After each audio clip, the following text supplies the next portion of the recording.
discovered me. She gave up her lunch hours, after school hours, and it's really because of her that I really started on the line that I actually ended up doing.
When I got my scholarship to go to Munich, Father Wilson organised concerts, and those concerts, the money was given to me to go and study. So I have initiated a bursary for young classical musicians born on Ireland, and we're into our 10th year already. So although I'm away 25 years, I've never really left.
Mill workers, the war, troubles and peace, all elements that feature in our next stop as well.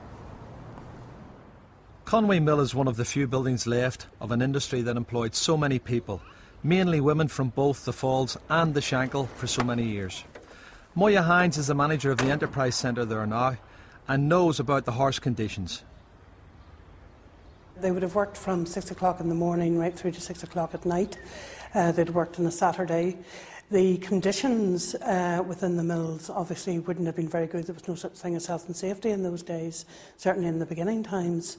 Quite often new workers starting got a thing called mill fever whenever they were working in the wet spinning floors, and you would have found that there would have been a lot of lung disease, respiratory problems, and a lot of mill workers would have died quite early on.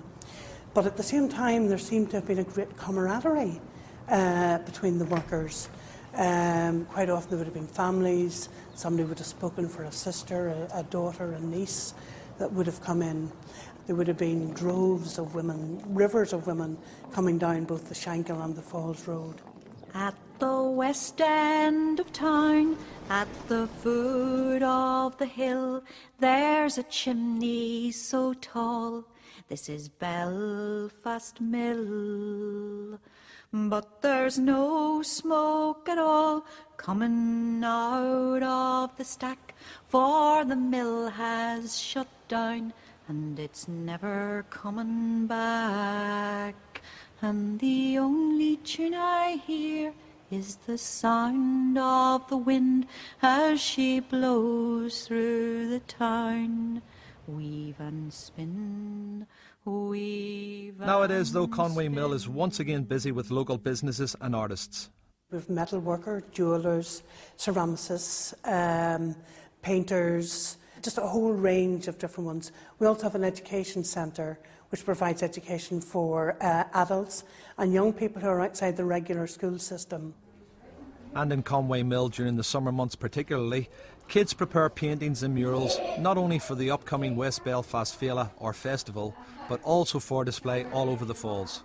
They are helped by Danny Devaney and Marty Lyons, whose own murals already decorate many walls and gable ends. The first murals were all to do with the atrocities and the brutalities taking place in the Haste blocks, and they developed on that theme, highlighting various political issues, contemporary issues. I mean, the murals celebrate culture as well as still focusing on the different issues like collusion, but as well as that we've acquired skills and also encouraging younger people to participate. When we first started painting murals in 1980-81, there was no materials there to thing, so we ended up going around people's doors. If you've seen anybody painting their houses or anything, everybody always had a little bit of paint left over. So you sort of wrap the doors and ask people, have they got any paint left over? And you just try to work one in from that.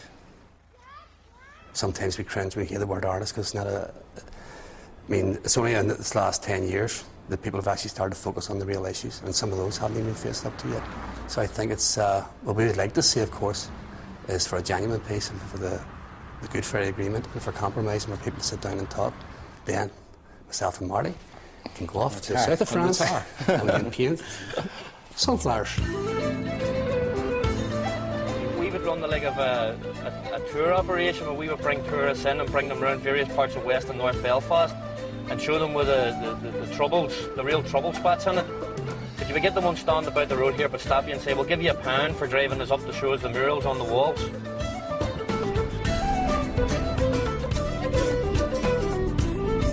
Continuing up the falls, we pass Dunville Park, donated to the people of Belfast by the whisky-producing Dunville family.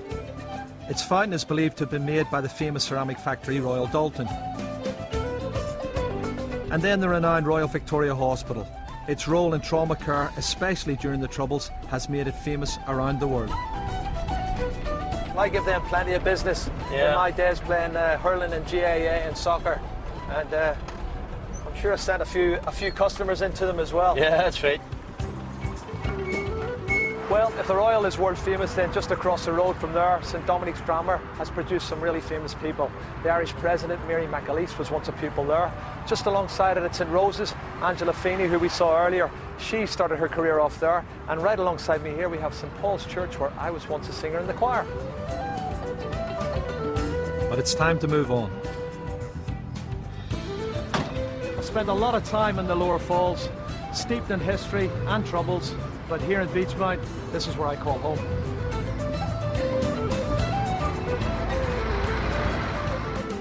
I remember this used to be a real hot spot for trouble here at the junction of Broadway and the Falls Road. On the left-hand side you had the Beehive, but here in front of me, this is a bar I used to spend a lot of time in. Not mostly drinking, I hasten to add. It was all to do with football. When I started playing at an early age, there was a bar league, and I played for one of the teams. The team at that time was St Paul Swifts. St Paul Swifts then became Paddy Hines' bar, which is what this used to be called. It's now called the Red Devil Bar. The manager of the team was Jordy McCabe, and they were great days, Jordy. That was the team. I mean, they played for over a year, and nobody beat them. Over a year, they've done the double, won the league and the cup. And the lads are all, actually,